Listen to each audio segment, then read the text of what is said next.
Yeremia ti aduanan nsia.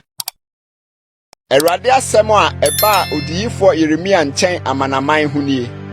Misrim de, Misrim hene Faro na kodɔm a ɛwɔ asubɔntene Eufrate no wɔ Kakemisa, Babel hene Nebukadreza kum wɔn.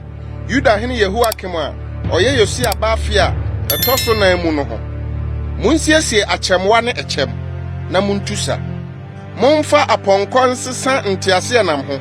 Montenatena so. Apɔnkɔ sotefoɔ. Monhyɛ dadeɛ kyɛnyina gyina hɔ. Mompɔmpea ho na monhyehyɛ dadeɛ nkataboɔ. Ɛnamdeɛ so na mihu wɔn sɛdeɛ wɔn akoma atuo na wadane wɔn akyire. Na wɔn nnɔmmarima no wɔabobɔ wɔn aguo. Na dwane ara na wɔredwane na wɔnhwɛ wɔn akyire yi. Ehu wɔ afa nyinaa, Awurade asɛm nie. Ɔhoɔharefoɔ nyɛ adwaneɛ, na dɔmmarima mfiri mu mfi, atifi fam.